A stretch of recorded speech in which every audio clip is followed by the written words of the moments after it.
The information presented in this video is intended strictly for educational and entertainment purposes and does not constitute professional mechanical, financial, legal, or insurance advice.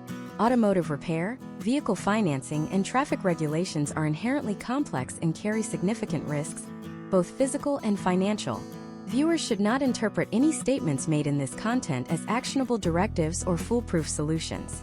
Always consult with certified mechanics for vehicle diagnostics and repairs, registered financial advisors for loan and purchasing decisions, and legal professionals regarding traffic laws or insurance claims. Any case studies, historical trends, or potential outcomes discussed are illustrative and do not represent typical results for every individual or vehicle. The creator of this video assumes no liability for any property damage, financial loss, or personal injury incurred as a result of interpreting or applying the information discussed. Viewers must conduct their own extensive due diligence before making any automotive-related decisions. Right now, sitting in your driveway or parked outside your office is a machine that is likely silently siphoning thousands of dollars from your bank account every single year. You probably think you know how it works. You put gas in, you turn the key or push the button, and occasionally, you take it to a brightly lit service center when a terrifying little symbol lights up on your dashboard. But historical trends and comprehensive industry case studies reveal a deeply unsettling reality about the modern American driving experience. The average driver in the United States is navigating a complex, highly predatory landscape completely blindfolded. Based on recent economic data, Americans collectively owe over $1.5 trillion in auto loan debt, a number that has skyrocketed over the past decade as loan terms have quietly stretched from the traditional 48 months to a staggering 84 or even 96 months. But the financial hemorrhage does not stop at the dealership finance office. It accelerates the moment you drive off the lot, driven by a widespread systemic lack of basic automotive literacy. Consider the psychological weight of the check engine light. For decades, the automotive industry has capitalized on the sheer terror this single amber glow induces. When that light illuminates, the immediate potential outcome for most drivers is panic, followed by a swift surrender of their wallet to the nearest service advisor. Service advisors, it is crucial to understand, are often not mechanics. They are salespeople whose income relies heavily on commission-based upselling. We have observed case studies where a loose gas cap, which triggers an evaporative emissions warning and costs exactly $0 to tighten, is manipulated into a recommendation for a comprehensive fuel system cleaning, a mass airflow sensor replacement, and a totally unnecessary scheduled maintenance package, bringing a completely fabricated bill to over $800. This is not an isolated incident. It is a meticulously designed business model, built on the foundational asymmetry of information between the person holding the wrench and the person holding the steering wheel.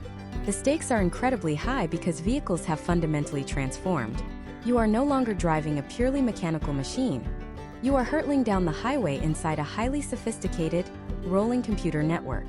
Modern vehicles contain dozens of electronic control modules, interconnected area networks, and millions of lines of complex software code.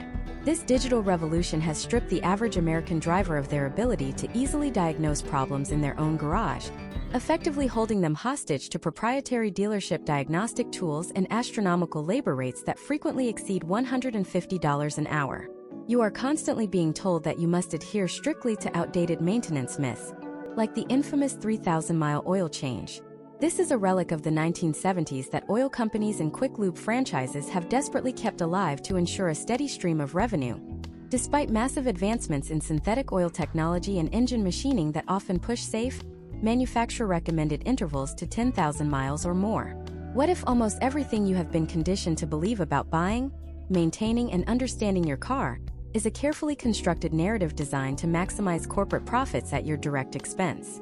What if the financial strain you feel every month is not just inflation, but a direct result of falling into entirely avoidable automotive traps? Today, we are going to dismantle the confusion, the fear, and the financial drain of car ownership. We are stripping away the industry jargon and exposing the unvarnished truth by answering the top 10 car questions every single American driver asks, or more importantly, the questions they absolutely should be asking but simply do not know how to articulate. This is not a superficial overview. This is a comprehensive, meticulously researched masterclass into the mechanics, the money, and the mindset of modern car ownership in America. We will examine the undeniable historical trends regarding vehicle depreciation, revealing precisely which popular models lose half their value the second their tires touch public pavement, and which ones hold their equity like a vault. We will dissect the highly controversial topic of extended warranties, analyzing the fine print that often makes them completely worthless when a catastrophic transmission failure actually occurs. We will explore the potential outcomes of using premium versus regular gasoline, breaking down the chemical realities of engine compression ratios to show you exactly how many millions of dollars Americans waste at the pump every day buying high-octane fuel for engines that literally cannot process the difference. Furthermore, we will address the silent killer of automotive longevity, rust and environmental damage, particularly for those of you living in the Rust Belt or coastal regions. We will provide actionable preventative strategies that go far beyond the useless undercoating upsells aggressively pushed by dealership finance managers. We will delve into the profound complexities of auto insurance, exploring how your credit score, your zip code, and even your occupation drastically alter your monthly premiums, and how you can strategically navigate this mandatory expense to stop overpaying. By the time we reach the end of this journey, specifically when we uncover the shocking truths behind question number 3 and the absolute industry-shaking reality of question number 1, you will possess a level of automotive intelligence that places you in the top 1% of informed consumers. You will be equipped to walk into any dealership, any repair shop, or any parts store not as a vulnerable target, but as an educated, unshakable force. You will understand the subtle psychological tactics used against you, the harsh mechanical realities of the machine you rely on every single day, and the profound long-term financial implications of every automotive decision you make. This knowledge is your ultimate defense, your shield against an industry designed to keep you continuously guessing, and your clear roadmap to reclaiming control over one of the largest expenses in your entire lifetime. Prepare to fundamentally change the way you view the road, the repair shop, and your own vehicle forever. Let us start with question number 10. A financial leak so normalized that millions of Americans fall for it every single time they pull up to a fuel pump. The question is simple. Do you really need to put premium gas in your car? To understand the magnitude of this deception, imagine a scenario involving a standard American driver. Let us look at a case study of Michael, a high school teacher living in Chicago in the year 2026. Michael drives a standard, naturally aspirated V6 sedan.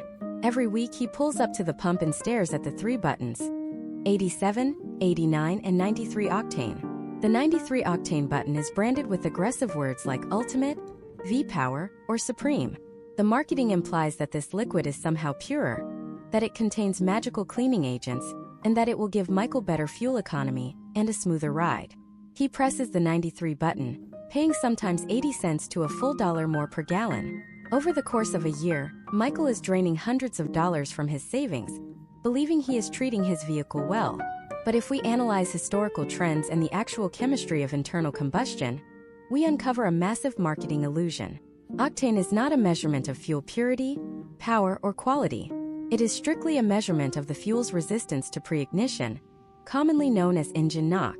When the piston moves up inside the engine cylinder, it compresses a mixture of air and fuel. In high-performance, high-compression engines, or those utilizing forced induction like turbochargers, the pressure is immense. If the octane rating is too low, the heat of that compression can cause the fuel to detonate before the spark plug fires. That early explosion sends a shockwave through the engine, which can cause catastrophic internal damage. Premium gas simply has a higher activation energy threshold. It waits patiently for the spark.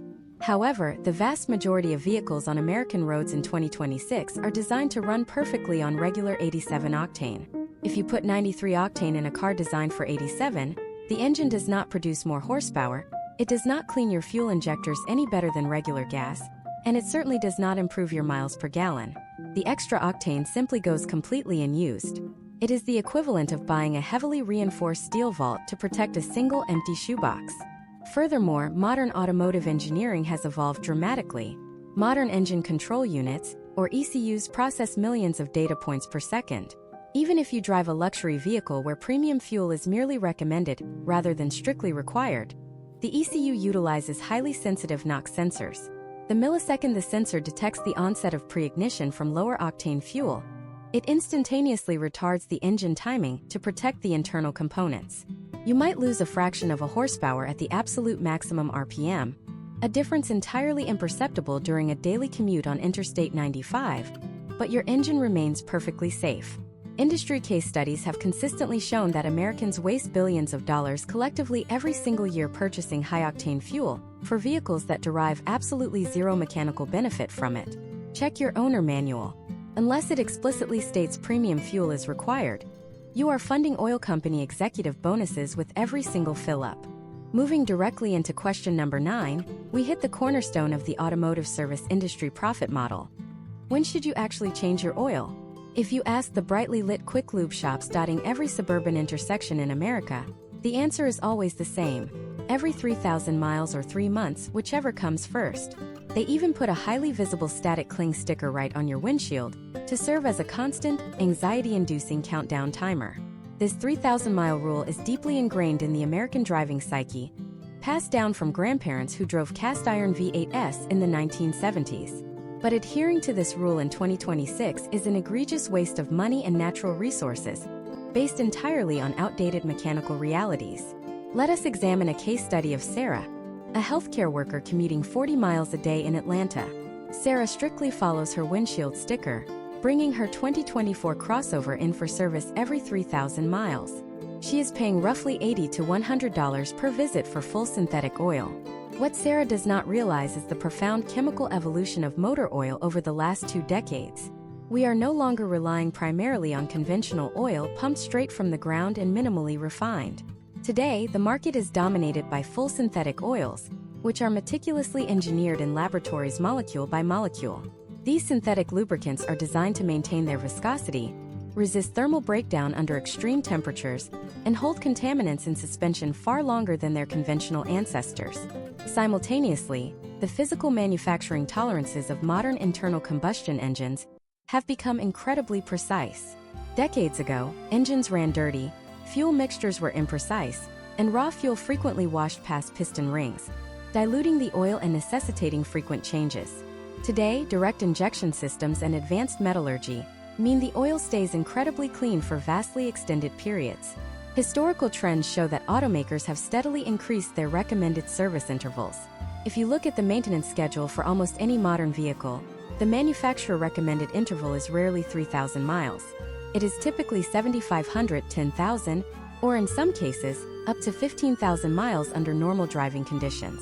The quick lube business model relies heavily on convincing you that your driving habits are categorized as severe duty.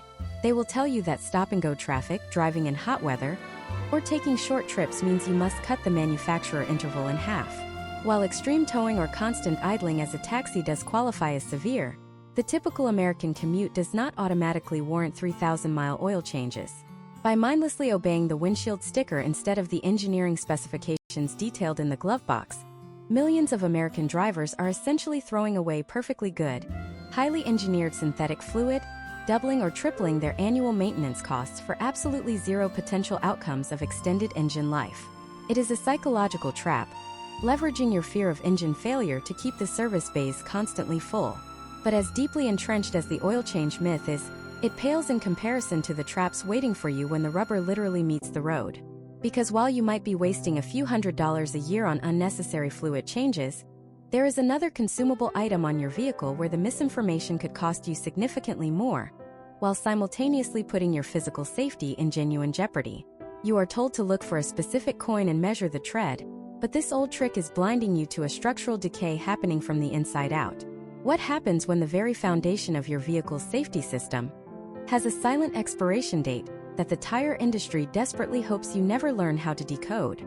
This brings us directly to question number 8, a deeply misunderstood aspect of vehicle maintenance that dramatically impacts your physical safety on the highway. How do you actually know when it is time to replace your tires? For generations, American drivers have relied on the infamous penny test. You take a standard United States penny, insert it into the tread groove with Abraham Lincoln facing downward, and if you can see the top of his head, your tires are officially worn out and need replacing. This advice is repeated by parents, driving instructors, and even some misguided mechanics.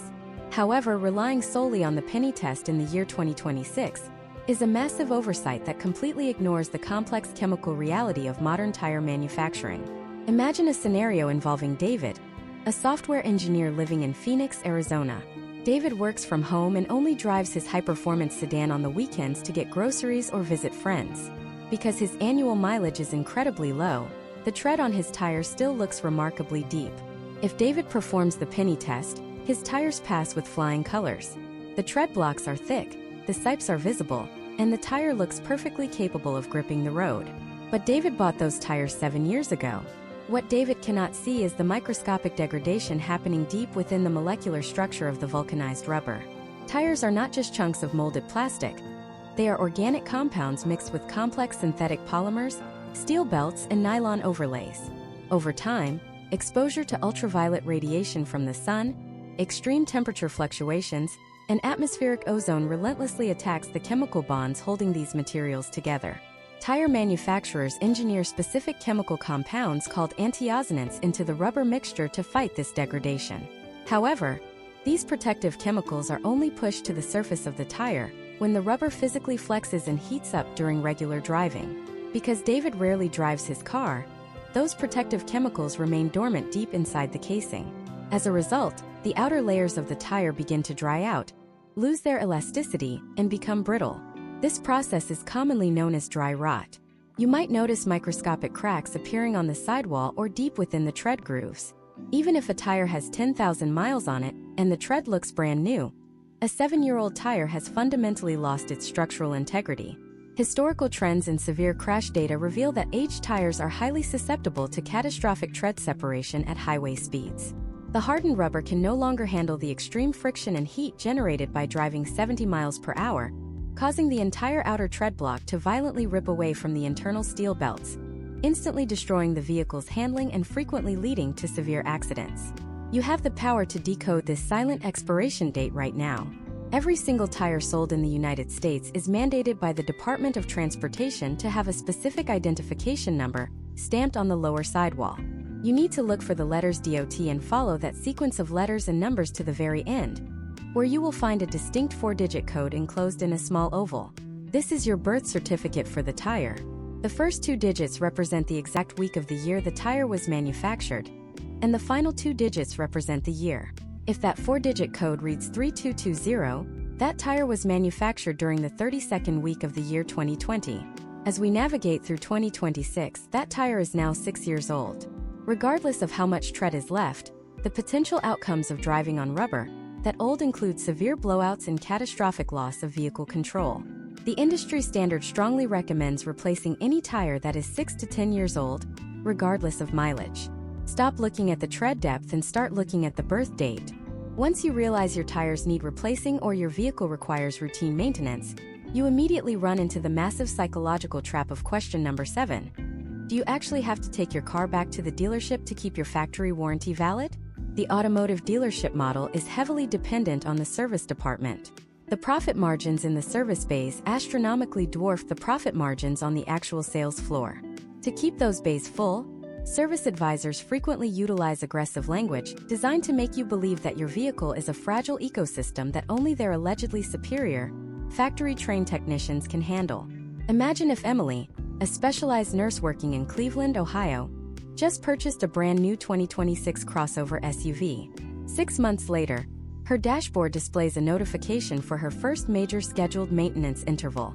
She calls the dealership where she bought the vehicle, and the service advisor quotes her $450 for an oil change, a cabin air filter replacement, a tire rotation, and a comprehensive multi-point inspection. Emily then calls a highly rated, locally owned independent mechanic who quotes her $180 for the exact same list of services using premium synthetic fluids.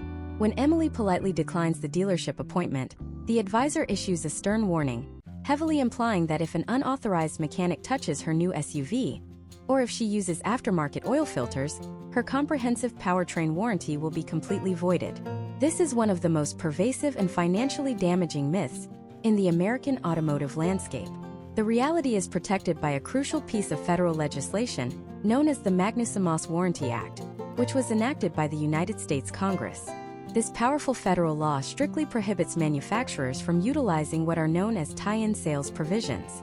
In simple terms, a manufacturer cannot legally force you to use their specific brand of parts, nor can they legally force you to use their specific dealership service centers to maintain your warranty, unless they are providing those parts and services to you entirely free of charge.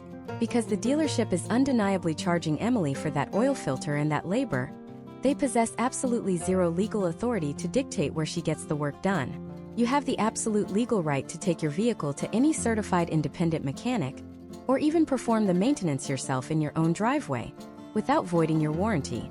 The only requirement is that you utilize fluids and replacement parts that meet or exceed the original equipment manufacturer specifications, and that you meticulously document the work. If Emily goes to the independent shop, she simply needs to keep the detailed receipt showing the date, the specific vehicle mileage, and the itemized list of parts used. If her engine happens to suffer a catastrophic internal failure a year later, the dealership cannot arbitrarily deny her warranty claim simply because she went to an independent shop. The burden of proof rests entirely on the dealership. They would have to scientifically prove that the specific aftermarket oil filter Emily used physically failed and directly caused the engine damage. They cannot void the warranty on her transmission or her infotainment system because she chose to get her oil changed down the street. Understanding the Magnus Samos Warranty Act acts as an impenetrable shield against the predatory upselling tactics used at the service desk, saving you thousands of dollars over the lifespan of your vehicle. But while avoiding dealership service traps and monitoring the chemical breakdown of your tires will keep cash in your wallet today, there is a much larger, entirely invisible financial mechanism actively working against you the moment you sign your purchase contract. You can maintain a vehicle perfectly, but the most significant loss of capital you will experience has nothing to do with mechanical failure.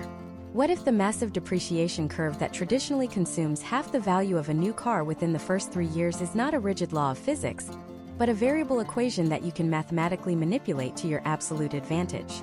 This leads us directly to question number 6. Does buying a brand new vehicle ever make financial sense?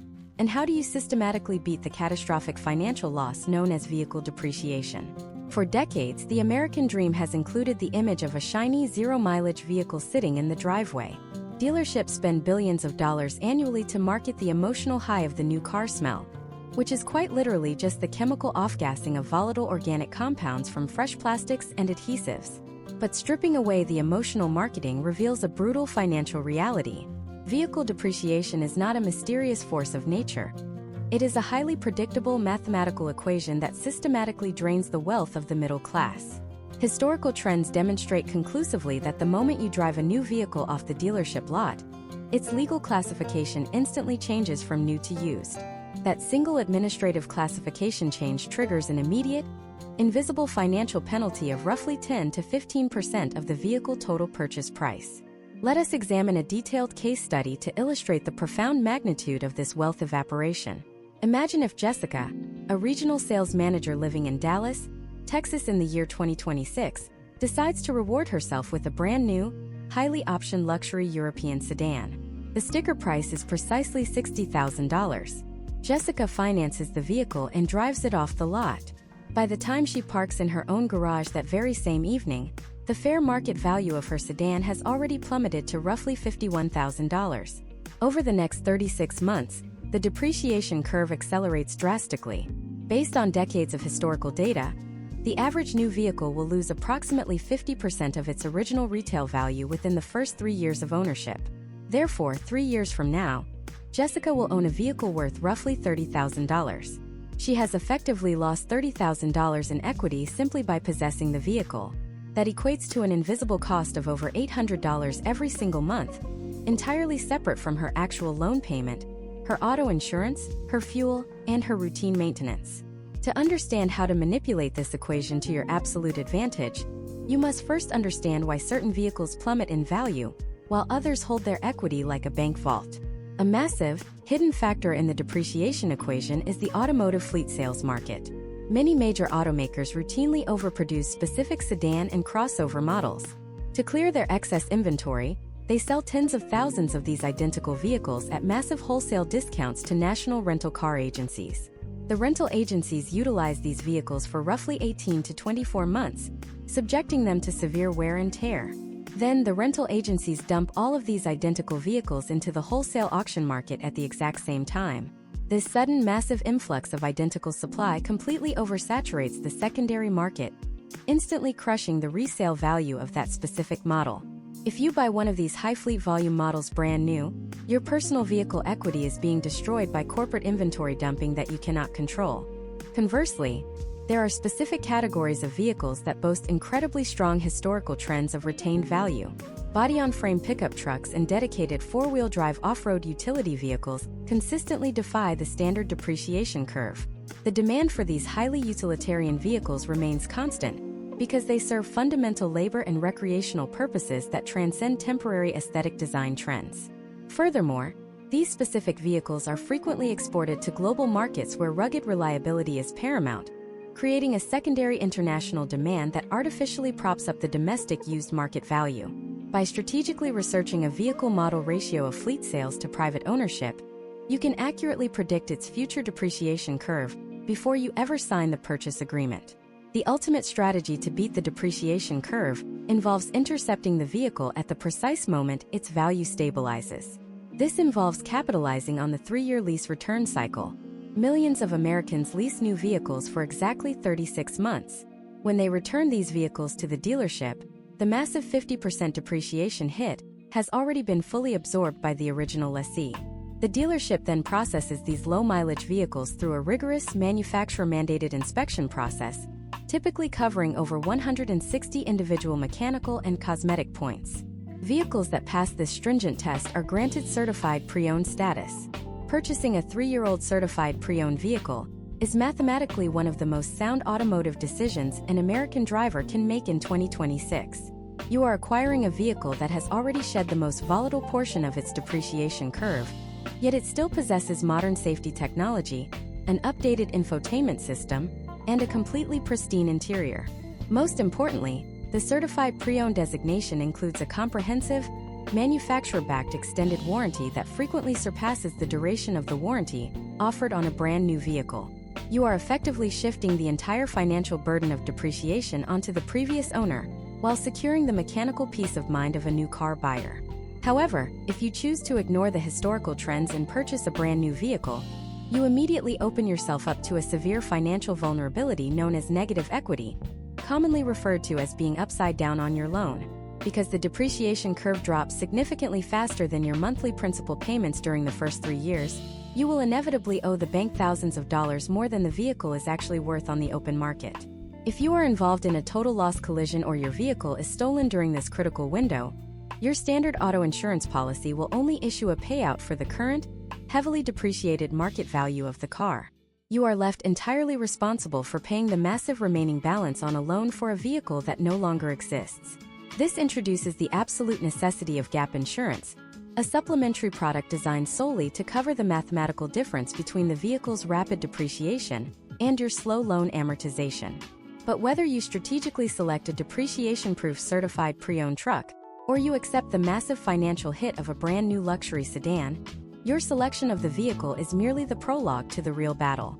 You have navigated the mechanics, the marketing, and the depreciation curve, but now you must step into the most highly engineered, psychologically manipulative environment in the entire automotive industry. You walk away from the bright showroom floor and step into the small, windowless office of the finance and insurance manager. This is where the true wealth extraction begins. What happens when the friendly salesperson hands you off to a highly trained financial closer, who uses a seemingly innocent piece of paper divided into 4 simple squares to completely dismantle your financial boundaries, obscure the true cost of the vehicle, and legally bind you to a decade of crippling automotive debt? This leads us directly into question number 5. How do you navigate the notoriously complex and highly profitable dealership finance and insurance office without falling victim to predatory lending practices? The Finance and Insurance Office, universally known in the automotive industry as the F&I office, is not merely a place to finalize paperwork. It is an intricately designed psychological environment, often recognized as the most profitable square footage in any dealership across the United States. When you sit down across from the F&I manager, you are typically exhausted. You have already spent hours test driving, negotiating on the showroom floor, and anticipating taking your new vehicle home. This mental fatigue is precisely what the 4-square method is designed to exploit. The 4-square method is a classic negotiation tactic, utilizing a simple sheet of paper divided into 4 quadrants. These quadrants represent your trade-in value, the actual purchase price of the new vehicle, your down payment, and your monthly payment. The primary objective of the F&I manager is to force you to focus entirely on just one of those squares, specifically your monthly payment.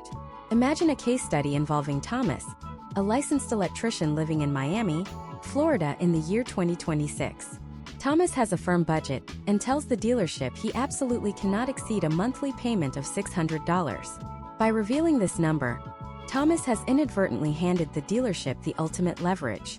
The manager will immediately agree to meet that $600 monthly payment, but they will achieve it by strategically manipulating the other three squares to maximize their hidden profit margins. To hit Thomas's target monthly payment, the dealership might artificially inflate the total purchase price of the vehicle, drastically undervalue his trade-in, or, most devastatingly, stretch the duration of the auto loan to an extreme length. Historical trends regarding auto loan terms reveal a deeply concerning shift in American consumer debt. Just a decade ago, a standard auto loan lasted 36 or 48 months. Today, in 2026, it is incredibly common for dealerships to push 84 or even 96-month loan terms. Stretching a loan over 8 years mathematically lowers the monthly payment, creating the illusion of affordability. However, the potential outcomes of this decision are financially disastrous. Vehicles are rapidly depreciating assets.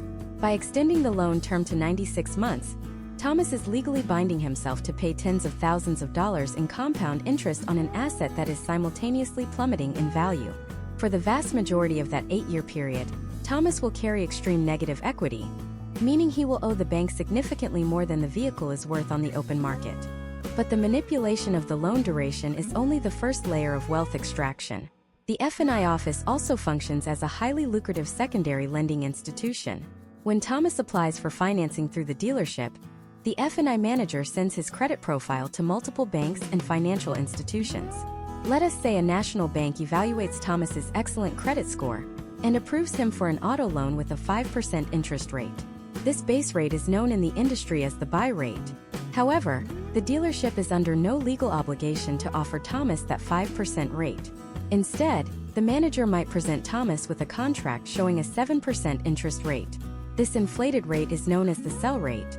The 2% difference between the buy rate and the sell rate is called the dealer reserve. The bank pays this hidden 2% markup directly to the dealership as a massive kickback for originating the loan. Over the course of an 84-month loan on a $40,000 vehicle, that seemingly small 2% markup translates into thousands of dollars of pure, unearned profit extracted directly from Thomas's future earnings. Once the financing structure is solidified, the F&I manager transitions to the menu presentation. This is where heavily marked up aftermarket products and supplementary insurance policies are aggressively pushed. You will be offered highly questionable services such as nitrogen-filled tires, fabric protection sprays that cost pennies to manufacture, but are sold for hundreds of dollars, and window etching. Window etching involves stenciling the vehicle identification number onto the glass, a service the dealership will claim deters theft and costs around $300. In reality, you can purchase a do-it-yourself etching kit online for $20 and achieve the exact same result in 10 minutes. Furthermore, this is where the highly controversial extended warranty is introduced. The manager will utilize fear-based marketing, describing catastrophic engine failures and astronomical repair bills, to pressure you into purchasing a vehicle service contract. While certain manufacturer-backed extended warranties can offer genuine peace of mind, the aftermarket warranties pushed in the F&I office are often riddled with complex exclusionary clauses. The fine print frequently dictates that the warranty company can deny a massive transmission claim simply because you cannot produce a receipt for an oil change that occurred 3 years prior, or because an unauthorized mechanic previously inspected the vehicle. The profit margins on these third-party warranties are astronomical, often exceeding 50%, which means a $3,000 warranty may only hold $1,500 of actual actuarial value. To successfully navigate this high-stakes environment and protect your financial future, you must employ strict, educational strategies. First and foremost, never walk into a dealership without securing independent, pre-approved financing from a local credit union or your personal bank. When you have a pre-approval letter in hand, you instantly eliminate the dealership's ability to mark up your interest rate. You transition from a vulnerable borrower to a cash buyer in the eyes of the F&I manager. Secondly, you must strictly compartmentalize the negotiation process. Never negotiate the monthly payment. You must negotiate the absolute, out-the-door cash price of the new vehicle entirely separate from your trade-in valuation, and entirely separate from your financing terms. By refusing to engage with the four-square method, you dismantle the psychological trap and force the dealership to operate with total financial transparency. However, successfully outmaneuvering the finance office and finally driving your new vehicle off the lot does not mean your financial exposure has ended. In fact, you are immediately subjected to another mandatory, recurring automotive expense that operates entirely in the shadows. This expense is legally required in almost every state, yet the algorithms dictating your monthly cost are deliberately obscured from public view. What happens when we uncover the shocking truth behind question number 4 and reveal how auto insurance companies are actively utilizing deeply personal, non-driving related metrics to systematically inflate your premiums and drain your bank account every single month? This leads us directly into question number 4, which is perhaps the most frustrating recurring cost in your entire household budget. Why is my car insurance so expensive? And what are the hidden factors actually driving my premium higher? To the average driver in 2026, insurance feels like a black box. You pay your premium every month, you drive safely, you avoid accidents, and yet you open your renewal notice only to find the rate has climbed another 15%. Most people assume insurance is based strictly on their driving record, but historical trends and industry data from the mid-2020s reveal a much more complex and, frankly, invasive reality. Imagine a case study involving Marcus, a graphic designer living in Austin, Texas. Marcus has a spotless driving record. He has not had a speeding ticket in over a decade, and he has never been at fault in an accident. However, in early 2026, Marcus noticed his premium jump significantly. When he called his agent, they gave him vague answers about inflation and the rising cost of parts. What they did not tell Marcus was that his insurance company had recently updated its algorithmic risk assessment. While Marcus was driving safely, his credit score had dipped slightly due to a high balance on a retail credit card. In almost every state in the United States, insurance companies are legally permitted to use your credit-based insurance score to determine your premium. Historical trends show that individuals with lower credit scores are statistically more likely to file a claim, regardless of their actual skill behind the wheel. For Marcus, this meant he was being penalized hundreds of dollars a year for a financial metric that has absolutely nothing to do with his ability to navigate a four-way stop. But the data mining goes even deeper. Insurance companies in 2026 are increasingly relying on telematics and big data. You might have seen the advertisements for small plug-in devices or mobile apps that monitor your driving in exchange for a potential discount. While these programs are marketed as a way to save money, they represent a massive shift in how risk is calculated. These systems do not just track your speed. They monitor hard-braking events, the time of day you drive, and even how often you touch your phone while the vehicle is in motion. Potential outcomes for drivers using these apps can include lower rates, but they can also lead to rate hikes if the algorithm decides your neighborhood has too many unprotected left turns, or if you frequently drive during the high-risk hours between midnight and 4 a.m. Furthermore, the vehicle you choose to drive has a massive impact on your insurance cost that goes far beyond its sticker price. This is where many American drivers make a critical mistake during the car buying process. Imagine if Marcus had traded in his sensible sedan for a high-tech electric vehicle or a top-tier luxury SUV. While these vehicles have incredible safety ratings, they are astronomically expensive to repair. A modern bumper is no longer just a piece of plastic and foam. It is a housing unit for ultrasonic sensors, radar arrays for adaptive cruise control, and high-definition cameras. A minor fender bender that would have cost $800 to fix a decade ago can now easily exceed $5,000 in 2026 because every one of those sensors requires precise recalibration using proprietary manufacturer software. Insurance companies pass these rising repair costs directly to you in the form of higher comprehensive and collision premiums. To fight back against these rising costs, you must approach insurance as a proactive consumer rather than a passive victim. The first step is to recognize that loyalty rarely pays in the insurance industry. Historical trends indicate that long-term customers are often hit with a hidden tax known as price optimization. Insurance algorithms identify which customers are least likely to shop around and gradually increase their rates more than they would for a new customer. To counter this, case studies suggest shopping your policy every 12 months. By obtaining quotes from at least 3 different carriers, you force the market to compete for your business. Additionally, you must audit your policy for unnecessary coverage. Many drivers in 2026 are still paying for collision and tobacco coverage on older vehicles where the annual premium is nearly equal to the total value of the car. If Marcus is driving a 15-year-old vehicle worth $3,000 and his collision coverage costs $500 a year with a $1,000 deductible, he is mathematically making a poor bet.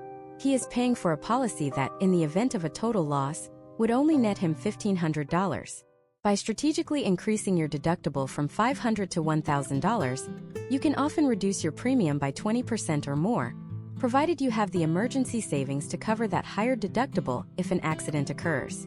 But even if you optimize your insurance and master the art of the dealership negotiation, there is a physical reality of car ownership in America that is currently destroying vehicles faster than any mechanical failure.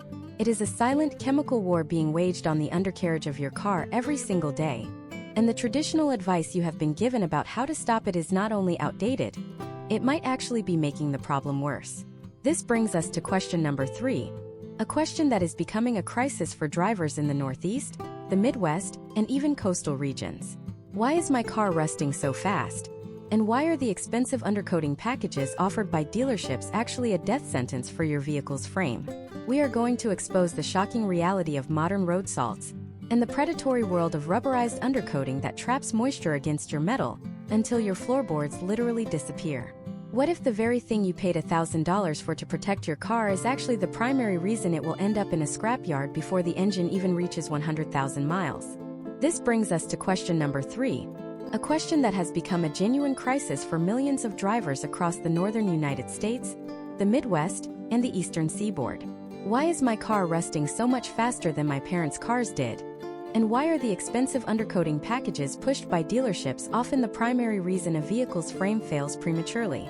To understand this, we have to look at a massive shift in how American municipalities manage winter roads. In decades past, road crews primarily used rock salt, which was abrasive and corrosive, but could be easily washed away. Today, in 2026, many states have transitioned to liquid brine solutions, often containing calcium chloride or magnesium chloride. These chemicals are highly effective at melting ice, but they are also designed to be incredibly sticky. They are engineered to adhere to the pavement, which means they also adhere to your brake lines, your suspension components, and your frame with a tenacity that standard car washes simply cannot overcome. Imagine a case study involving Robert, a delivery driver in Buffalo, New York. Robert purchased a brand new truck in 2022, and wanting to protect his investment, paid the dealership $1,200 for a permanent rubberized undercoating. For the first 2 years, the underside of his truck looked pristine and black, like it just rolled off the assembly line. But by 2026, Robert noticed a strange bubbling beneath that black coating. When he took a screwdriver and poked at a small soft spot, a massive chunk of the coating fell away, revealing a pile of wet, orange flakes and a hole in his frame rail that he could put his entire hand through. This is the catastrophic potential outcome of traditional rubberized or asphalt-based undercoating. These products are essentially a hard, non-breathable shell. Over time, road debris, vibrations, and temperature swings create microscopic cracks in that shell. The high-performance liquid brines used on modern roads find these tiny cracks and seep behind the coating. Once the salt water is trapped between the metal frame and the rubber shell, it creates a dark, moist, and oxygen-deprived environment that accelerates oxidation at an alarming rate. Because the rubberized coating hides the damage from view, the corrosion eats through the structural steel entirely undetected until the vehicle becomes a safety hazard. Historical trends in the secondary car market show that vehicles from the Rust Belt with rubberized undercoating often have significantly lower resale values once a savvy inspector performs a hammer test on the frame. The educational solution to this problem is a complete shift in strategy. Instead of trying to seal the metal away, modern automotive experts recommend oil-based or lanolin-based corrosion inhibitors. These products, unlike the hard dealership shells, never truly dry. They remain a viscous, self-healing fluid that creeps into every weld, every bolt hole, and every crevice of the chassis. If a rock chips the surface, the oil simply flows back over the exposed metal. Because these coatings are hydrophobic, they physically push moisture away from the steel. Case studies of fleet vehicles in high-salt environments consistently show that an annual application of a high-quality oil-based inhibitor can keep a frame looking nearly new for over a decade, whereas a single application of a hard rubberized coating often results in structural failure within 5 to 7 years. Stop paying for the permanent shell that traps the killer inside. While we are discussing the physical decay of your vehicle, we must address question number 2, which is the single most common cause of panic in the American driving experience. What should you actually do when your check engine light comes on, and how do you know if your mechanic is being honest with you about the repair? In 2026, the complexity of vehicle electronics has reached an all-time high. Your car is equipped with an onboard diagnostic system, or OBD2, which monitors everything from fuel trim levels to the efficiency of your catalytic converter. When a sensor detects a value outside of the programmed parameters, it triggers the malfunction indicator lamp, or the check engine light. The psychological impact of this light is immense. Most drivers immediately envision a multi-thousand-dollar engine replacement. Imagine a scenario involving Maria, a retail manager in Phoenix, Arizona. Her check engine light illuminates on her way to work. She takes it to a nearby chain repair shop where the technician plugs in a scanner and tells her she has a code for a lean fuel condition. He recommends replacing all 6 fuel injectors, the oxygen sensors, and the fuel pump, totaling $2,400. Maria is devastated. What she doesn't know is that the code he read was P0171, which can be caused by something as simple and inexpensive as a cracked $3 vacuum hose or a dirty mass airflow sensor that needs 5 minutes of cleaning with a $10 can of specialized spray. The industry secret is that a trouble code is not a definitive diagnosis. It is merely a starting point for an investigation. A code for an oxygen sensor does not necessarily mean the sensor is bad. It means the sensor is detecting an exhaust mixture that it doesn't like. If your engine has a vacuum leak, the oxygen sensor is simply doing its job by reporting the resulting lean condition. Replacing the sensor will not fix the leak, and the light will return within 20 miles. To protect yourself, you must utilize the same tools the professionals use. In 2026, high-quality OBD2 Bluetooth scanners are available for less than $30. These devices plug into a port under your dashboard and sync with your smartphone. By performing your own preliminary scan, you can walk into a repair shop armed with data. If you know your car is throwing a code for a small evaporative emissions leak, and you remember that you didn't tighten your gas cap all the way at the last fill up, you have just saved yourself a diagnostic fee and a potentially unnecessary repair. Furthermore, case studies of successful consumer-mechanic relationships suggest asking for the old parts back. A reputable mechanic will have no problem showing you the failed component and explaining exactly why it needed replacement. If a shop refuses to show you the evidence of the failure, that is a massive red flag. Understanding the language of your car's computer and the physical reality of how it survives the environment is the key to long-term ownership. But all of this knowledge about maintenance, insurance, and repairs leads to the single most important question in the entire automotive world. This is question number 1, the question that dictates whether you are building wealth or systematically destroying it every single time you turn the key. It is the question that most Americans answer incorrectly because they are following a script written by the very people who profit from their confusion. What is the true comprehensive cost of car ownership over a 10-year period? And why is the decision you make today about your next vehicle the most significant financial fork in the road you will ever face? We are about to look at the numbers that the automotive industry desperately hopes you never calculate for yourself. We have arrived at the absolute epicenter of the automotive industry's psychological warfare, which brings us to question number 1. What is the true comprehensive cost of car ownership over a 10-year period? And why is the decision you make today about your next vehicle the most significant financial fork in the road you will ever face? Most Americans calculate their car costs based on 2 numbers: the monthly loan payment and the price at the gas pump. If they can afford the monthly check and keep the tank full, they believe they are winning. But historical trends from the mid-2020s reveal that this narrow focus is a catastrophic financial blind spot that prevents the average household from building long-term wealth. To visualize the sheer magnitude of this, let us look at a comprehensive case study involving 2 neighbors in a suburb of Charlotte, North Carolina, in the year 2026. We will call them Brian and Kevin. Both men earn an identical $75,000 a year and have identical commutes. Brian follows the standard American consumer script. He believes that once a car hits 100,000 miles, it becomes a ticking time bomb of repair costs. Consequently, every 3 to 4 years, Brian trades in his vehicle for the newest model, rolling whatever remaining debt he has into a new 84-month loan. He is perpetually paying a $600 monthly payment.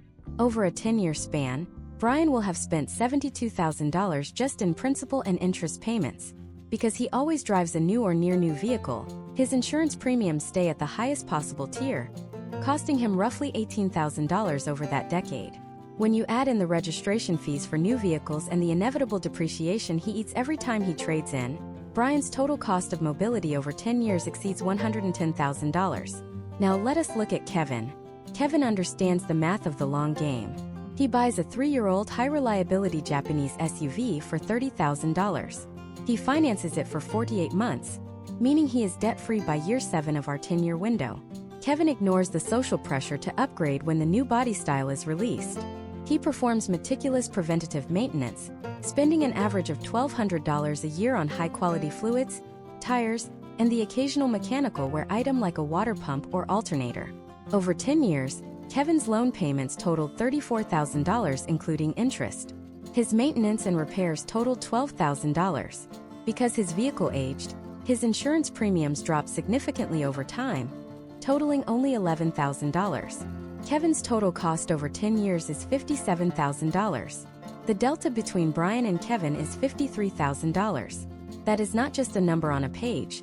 That is a down payment on a home, a fully funded college tuition for a child, or a massive head start on retirement.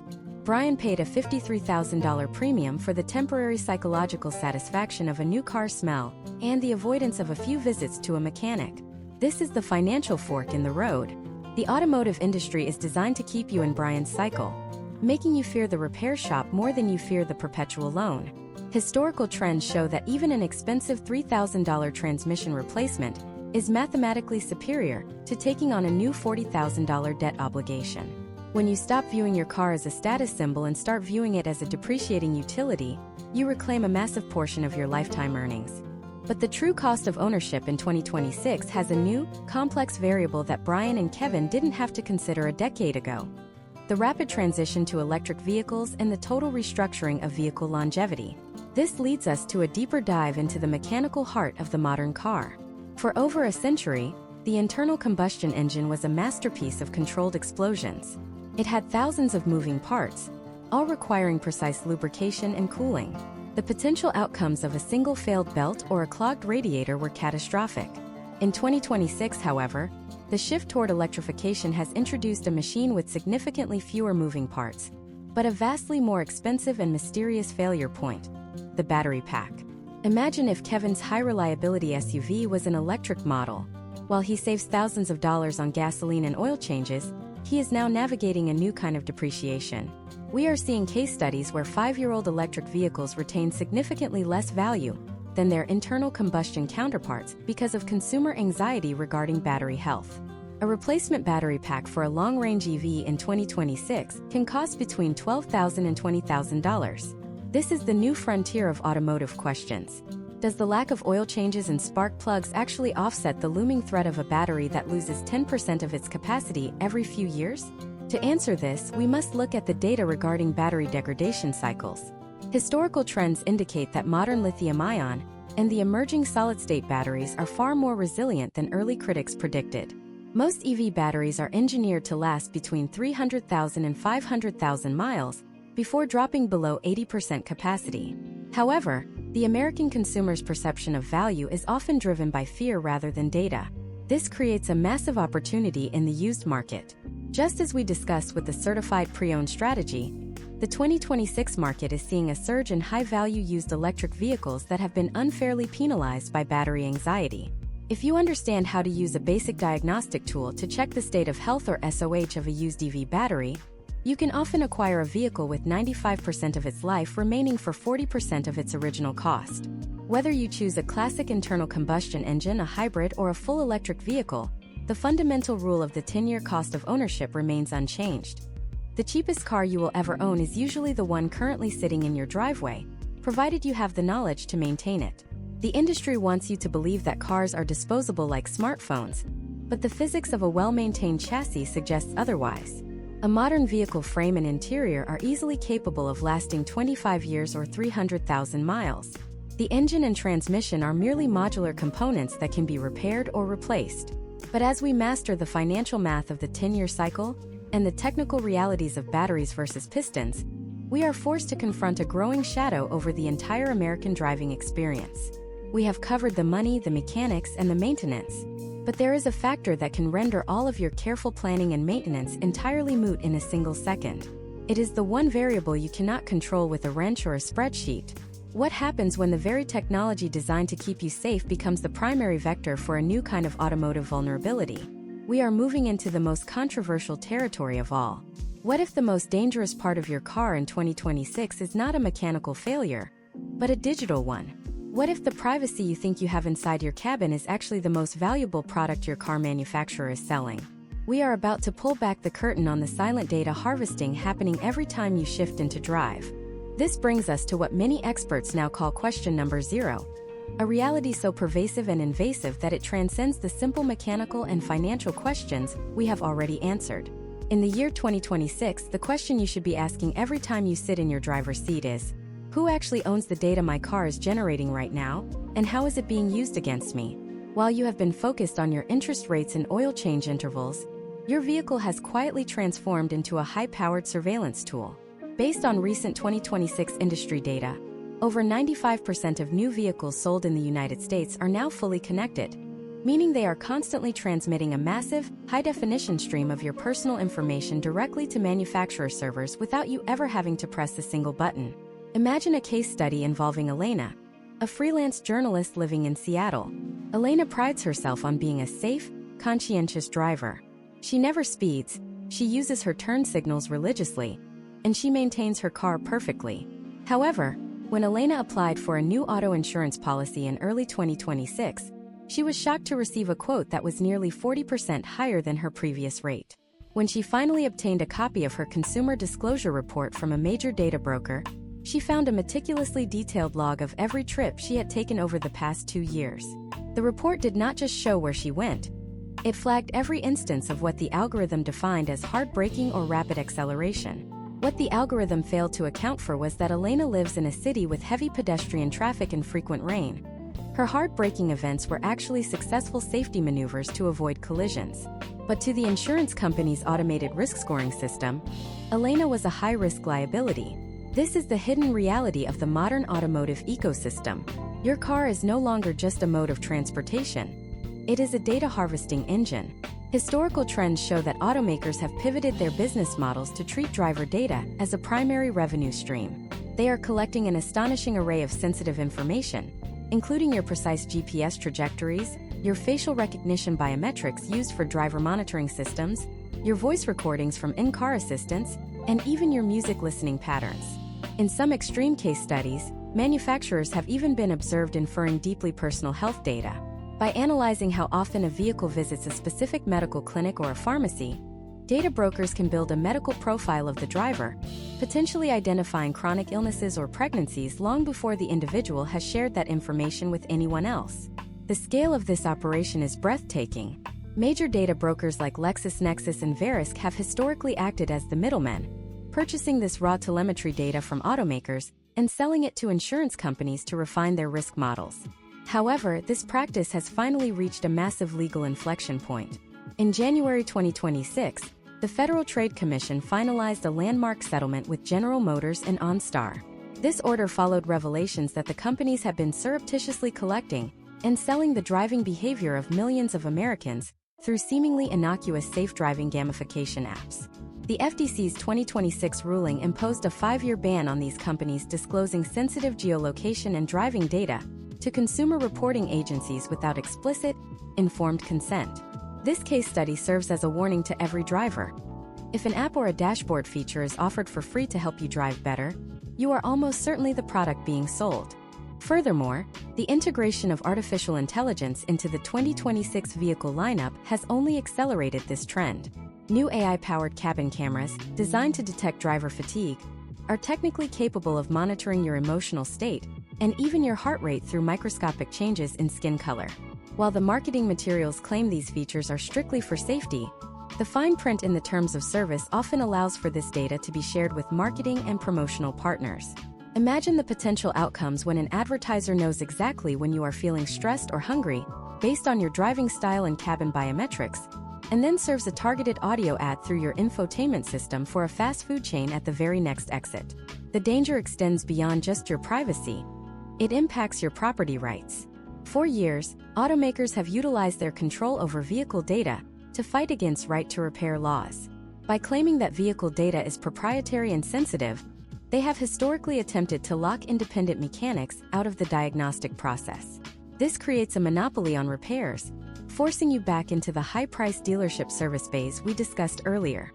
If your local mechanic cannot access the data stream to see why your electric vehicle's battery thermal management system is malfunctioning, you are effectively a captive consumer. To protect yourself in this increasingly transparent world, you must treat your car's digital settings with the same scrutiny as your smartphone's privacy permissions. First, utilize resources like vehicleprivacyreport.com to see exactly what data your specific make and model is capable of collecting. Second, go into your vehicle's infotainment settings and look for terms like connected services, smart driver, or usage reporting. In many 2026 models, you have the legal right to opt out of these data-sharing programs, though manufacturers often hide these options deep within complex submenus. Third, be extremely cautious about syncing your smartphone's contacts and text messages to a rental car or a vehicle you do not own. Case studies have shown that this sensitive personal data often persists in the vehicle's local storage long after you have returned the keys, accessible to the next driver who happens to know where to look. We have now dismantled the 10 biggest questions facing the American driver, from the chemical lies of premium gasoline to the predatory tactics of the finance office and the invisible theft of your personal privacy. You now possess a comprehensive roadmap that puts you in the top tier of informed consumers. But even with all this knowledge, there is one final overarching truth that binds all of these points together. There is a single fundamental philosophy that separates those who are mastered by their cars from those who master the machine. As we conclude this masterclass, we are going to give you the ultimate checklist, the 5-minute mental audit you must perform every single time you consider a repair, a purchase, or a signature on a dotted line. What is the one thing the automotive industry hopes you never realize about the true nature of your freedom on the open road? This leads us directly into the final and most significant evolution of the modern vehicle, which is summarized in question number 0. In 2026, do you actually own your car? Or are you merely a permanent subscriber to its features? For over a century, the concept of automotive ownership was simple. You purchased the hardware, and the hardware was yours to use in its entirety. If your car had a radio, you could listen to it. If it had heated seats, you could turn them on. But historical trends from the early 2020s marked the beginning of a radical shift toward software-defined vehicles, or SDVs. This is the era of features as a service, where the physical hardware is pre-installed at the factory, but the ability to use it is locked behind a digital paywall. Consider the highly publicized case study of BMW and their initial attempt to charge a monthly subscription fee for heated seats. This was one of the first major tests of consumer tolerance for the subscription model. In 2022 and 2023, the backlash from the American public was swift and severe. Drivers were outraged at the idea of paying $18 a month to access a heating element that was already physically present in their seats. By late 2023, BMW officially retreated from this specific hardware-based subscription, admitting it was not the best way to introduce the concept. However, as we stand in 2026, the automotive industry did not abandon the subscription model. They simply became more strategic about how they implemented it. Imagine a scenario involving Lucas, a high-frequency commuter living in Denver, Colorado. Lucas bought a 2026 model year SUV. During his daily drive, he doesn't mind steering himself, but during a rare 5-hour holiday road trip to visit family, he finds himself stuck in a massive, slow-moving traffic jam on Interstate 70. Through a notification on his dashboard, his car offers him a 1-week trial of an advanced Level 3 autonomous driving assistant for just $29. Lucas, exhausted by the stop-and-go traffic, swipes his finger on the screen and instantly unlocks a sophisticated suite of sensors and software that was already built into his car but remained dormant. This is the potential outcome of the 2026 subscription model. It is no longer about basic hardware like seats. It is about high-value, data-intensive software services like 360-degree camera systems, real-time traffic-aware navigation, and semi-autonomous safety suites. The industry justification for this model is rooted in the high cost of cloud computing, high-speed data connections, and the continuous over-the-air software updates required to keep these systems safe and effective. While this offers flexibility for the first owner, it creates a massive legal and financial gray area for the second and third owners. Historical trends suggest that as these 2026 models enter the used car market toward the end of the decade, a vehicle's value will no longer be determined solely by its mileage or mechanical condition, but by which permanent software licenses are attached to its vehicle identification number. If the first owner only used the monthly subscription for the safety features, the second owner might find themselves buying a high-tech car that is effectively stripped of its intelligence the moment the title transfers, requiring them to sign up for their own recurring payments just to maintain the safety standards they expected. To navigate this landscape and truly reclaim your freedom, you must perform what we call the 5-minute automotive audit every time you interact with your vehicle or a dealership. This is a step-by-step mental framework designed to strip away the marketing and focus on the math. Step 1. Identify the hardware-software divide. Before you purchase or subscribe to any feature, ask yourself if the utility is provided by a physical part that you are already paying for in the MSRP, or a digital service that requires ongoing server costs. If you are paying twice for a piece of copper and plastic, you are being exploited. Step 2. Calculate the lifetime subscription cost. A $20 monthly fee for a dashcam feature seems small, but over a 10-year ownership period, that is $2,400. You could purchase a top-tier standalone 4K dashcam for $300 and own it for life.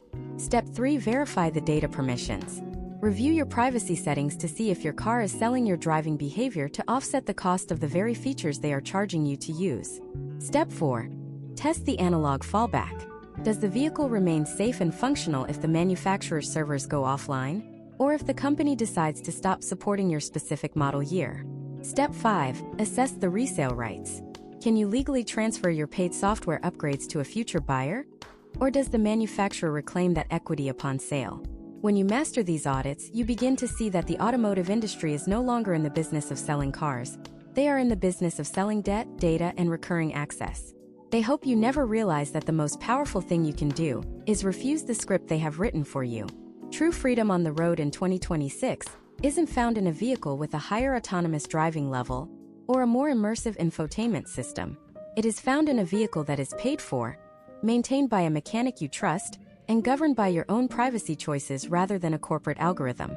Historical trends in the United States show that the average age of a car on the road has hit an all-time high of nearly 14 years. This isn't just because new cars are expensive. It's because the American driver is starting to realize that the 2012 or 2016 model in their driveway represents the last era of true, unencumbered ownership. If you choose to enter the world of connected, subscription-based 2026 vehicles, do so with your eyes wide open. Use the technology to your advantage, but never let it become a leash. We have explored the depth of fuel chemistry, the reality of the finance office, the hidden decay of rust, and the silent harvest of your personal data. You are now equipped with the masterclass knowledge required to beat the system. You are no longer just a driver. You are a sophisticated automotive strategist. But even with all these questions answered, the landscape is shifting again. As we speak, new federal legislation regarding the right to equitable and professional auto industry repair, known as the Repair Act, is moving through the United States Congress. This law could fundamentally change who is allowed to touch your vehicle's data and who can repair it in the years to come. What happens if the very manufacturers we have discussed today lose their monopoly on the software inside your dashboard? What if you could soon download an open-source operating system for your car, just like you can for a computer, and bypass the dealership paywalls forever? The battle for the soul of the American car is just beginning, and in our next deep dive, we are going to look at the secret underground world of automotive software hacking and the emerging legal movement that aims to give you back the keys to your own machine. The road ahead is complex, but for the first time, you are the one in total control of the destination.